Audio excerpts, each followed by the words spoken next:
Hi, Aries, Sun, Moon, and Ascendant. This is Dane, and I'm going to be doing your November 30th, 2024 new moon reading for you. This is a very powerful new moon reading as it is the second new moon in the month of November. So if this reading resonates with you, don't forget to like, comment, and subscribe. It helps me out tremendously. It gets me in good graces with the YouTube algorithm. And since it is just me kind of stumbling along here on YouTube, I thank you so very much for all your support. If you're interested in a private reading, check out my website, daneharttarot.com. It's listed in the description box below. Now, before we begin this reading, let us clear the energy space, raising our own energy vibration and releasing any negativity. This cleanse and meditation will be accompanied by a loud sound. So take a nice deep breath in, exhaling whenever it feels comfortable for you.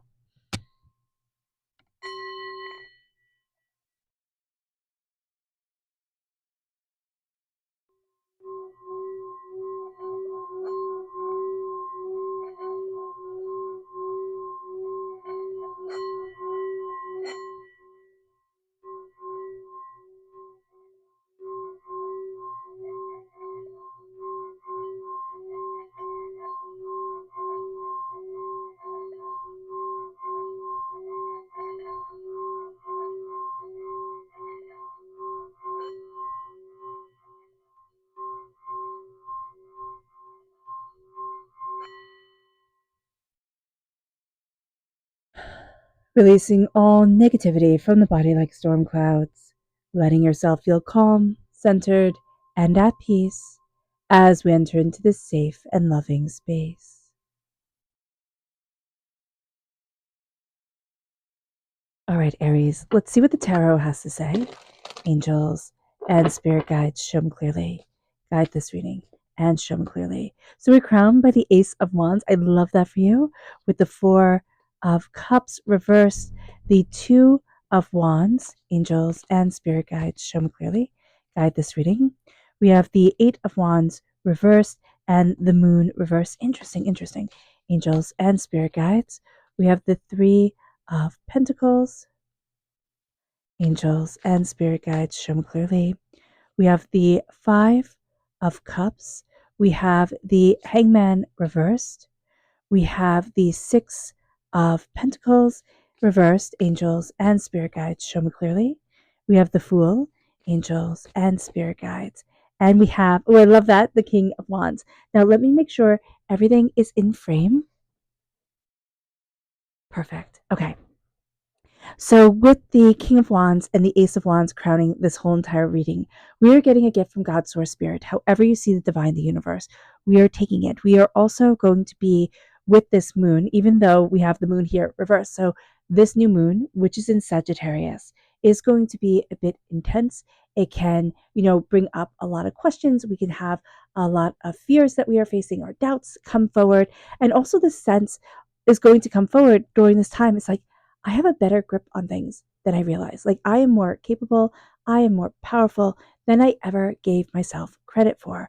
With the Four of Cups reverse, we are now being forced to see things a little bit differently with this moon. We are being forced to look at things in a new light, in a new way, with a new understanding of self. Spirit has been gently tapping us on our shoulder and has gotten a little bit frustrated with us, Aries, and has just pushed us forward and been like, okay, you got to see this. You got to understand.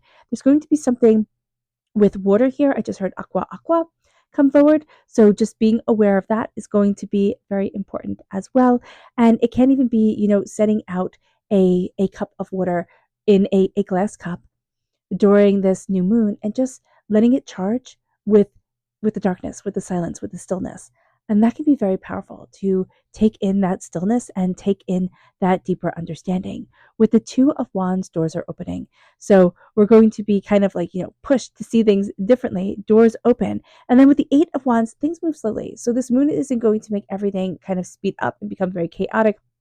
We are going to see ourselves moving forward slowly, steadily, tenaciously. And that's going to be important, but it's not going to be this craziness, which is very good. It's like almost a calm, not almost a calm. Yeah. So the Eight of Wands reverse doesn't mean that it necessarily has to be a calm, but it feels calmer. It's not as crazy. It's not as, kind of like frantic. It's that frantic feel when the Eight of Wands is in the upright position that we're not having come forward during this time. And that's really cool. Now, with the moon reverse, if you're born on the cusp with Pisces, time frame February 19th to March 20th, if you have Pisces energy in your chart or Pisces in your life, you might find that energy to be a bit frustrating. So just be mindful about that. But you can also find that like this part of your personality during this moon, Aries, it can start to see the shadows as monsters. You know, the heffalumps and woozles is what I'm seeing, like those big creatures coming out of the darkness. And what we're going to be seeing is what we are afraid of.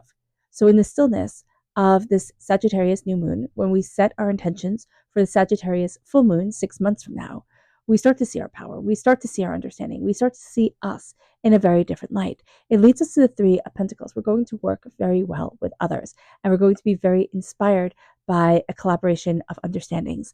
You know, even if what you do is very solitary, or you say, oh, no, nobody in where I work or in my office or where I work, you know, collaborates or, you know, bounces off ideas, you will find ideas on YouTube, on, you know, social media. You will find ideas everywhere. You will be inspired everywhere, and it'll just kind of like take you by surprise. So that's going to be really good. If your inspiration is other people, it's more kind of like, you know, finite, not finite, but more tangible to be able to see. And if your inspiration is through spirit, that can be more diaphanous, right? That can be harder to pin down, but you're going to feel it within your spirit and within yourself.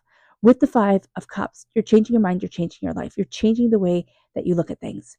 And as we change our way we look at things, one of the reasons is because spirit has stripped us with the Four of Cups, has pushed us in a direction that we were like, I don't want to go that way. And now we start to see more coming to us. Like we start to see new loves coming our way, or new passions coming forward, or a sense of like, I couldn't do that. And now we're saying, well, why couldn't I? You know, things that didn't make sense start to make sense. With the Hangman reverse, we are going to doubt ourselves when we stop thinking like everybody else, or when we are kind of going down our own path.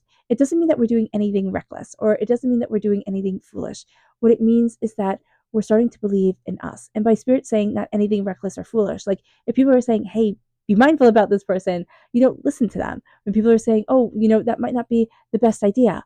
But if you're building something slow and steady, and you're taking, you know, small leaps of faith on yourself before you take that big jump into what you want to do, that's going to be really important here. And that's going to be really beautiful. And yet we're going to question ourselves and be like, do I just kind of like fold in the towel and be just like everybody else? So being mindful about this is going to be really important, because we can start to look at everybody else and think, oh, they have the answers, and start to negate our own hearts, our own selves. With the Six of Pentacles reverse, not everything is in balance during this new moon. And so looking here, what we want to put in balance in the earthly plane when it comes to our prosperity, when it comes to wealth, when it comes to what we value as much as money. And you could really be hearing this voice around you saying, well, now it's time. And it's like, seriously, now it's time? Like this seems busy, or this seems out of whack, or I feel overwhelmed, and now it's time. So just listening to the voice of spirit guiding you forward, opening up doors, because we do know doors are opening.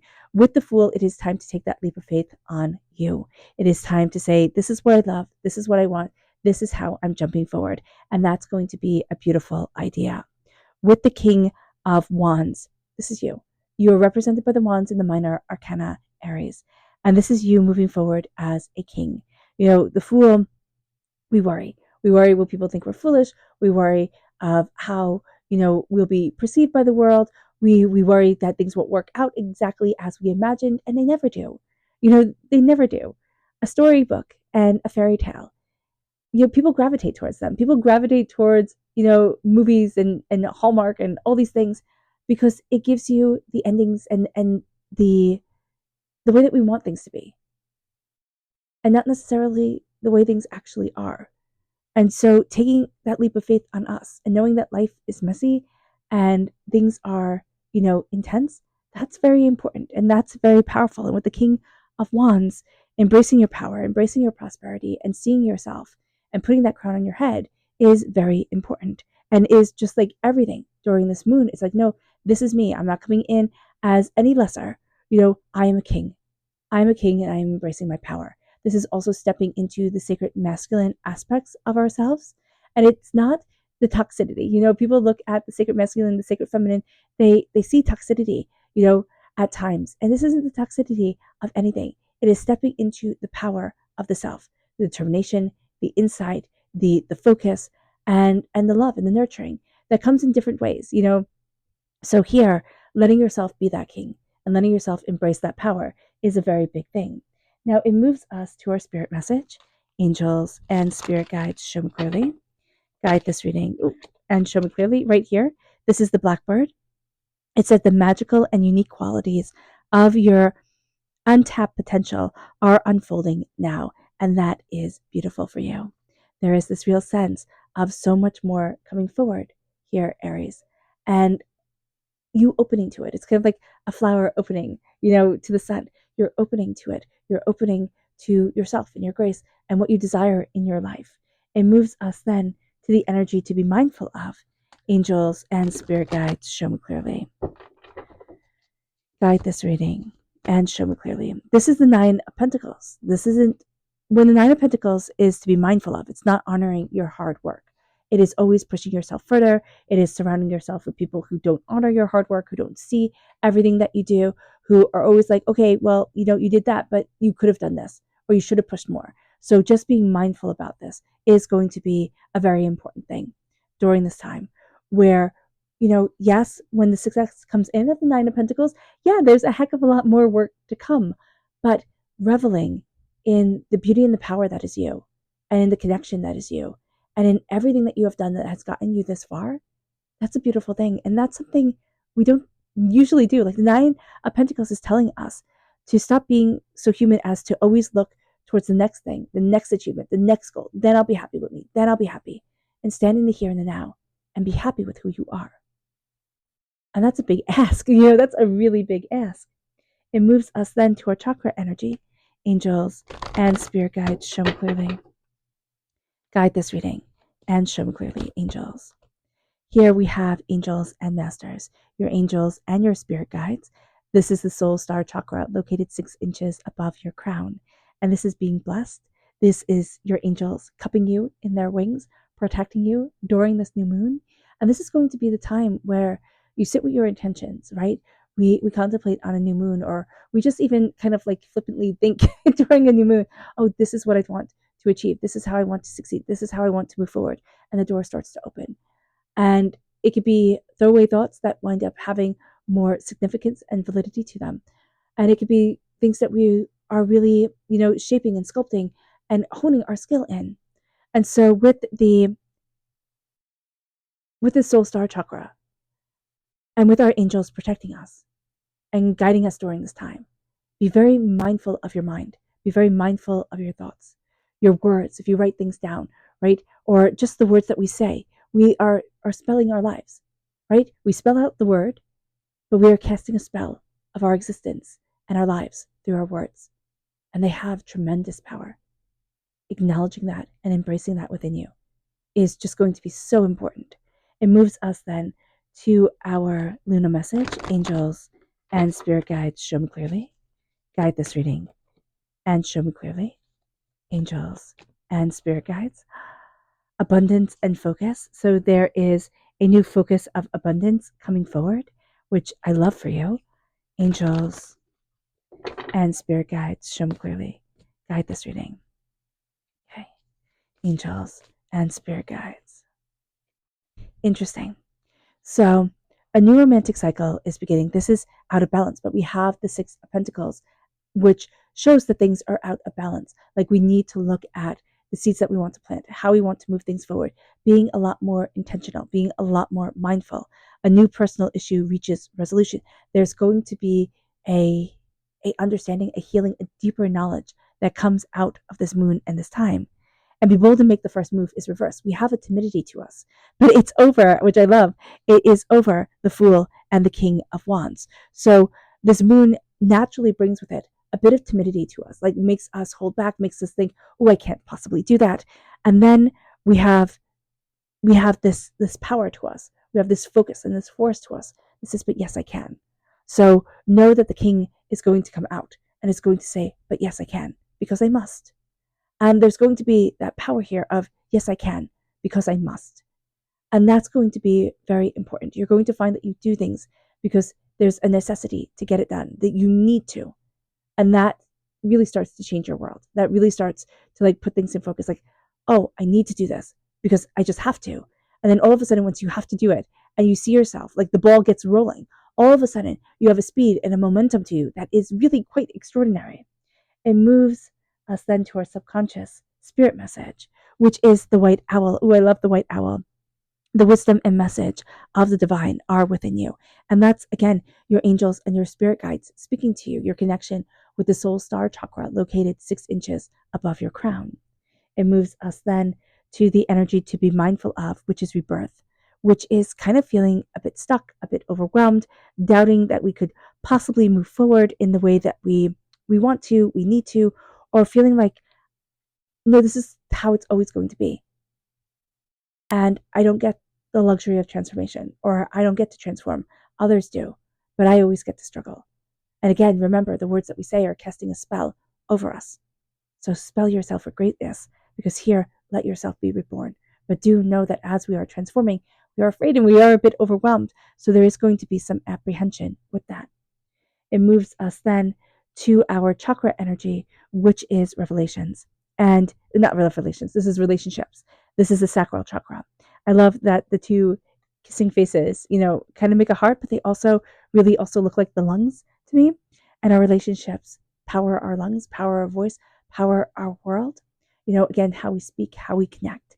And so here, really knowing the sacredness of your relationships on the 30th as we begin the holiday season, as we step into our love and our passion and what is really beautiful for us. It moves us then to our subconscious. Let's do the tarot message first. The 7 of Cups. We need to learn how to refocus on our dreams, how to connect with what we really love and what really inspires us.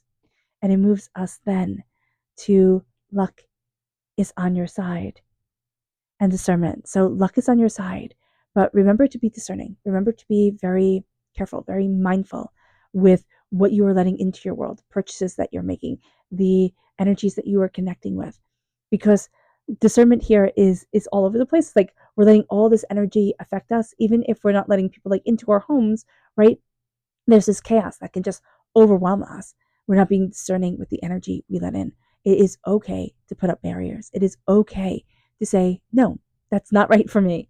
And letting that discernment guide you forward, like letting yourself say no to things, but also like a beautiful balance, right? This is another thing that this reading is all about. It's about balance, the beautiful balance of finding harmony, of finding, finding peace within your existence is going to be just so important. But also learning when to say, you know what, that's not serving me, and releasing it. That's going to be a very important thing. And standing up for you, Aries, is going to be a very important thing. All right, Aries. I hope this reading has resonated with you. I wish you nothing but light, love, peace, and happiness. May harmony always be with you. I am sending loving, healing energy to each and every one of you. I love you all, and stay safe. Let's end this reading with a meditation, a clearing away of negative energy, a raising of our positive energy as we embrace the power, intensity, and beauty of this moon and of ourselves. So take a nice deep breath in, exhaling whenever it feels comfortable for you.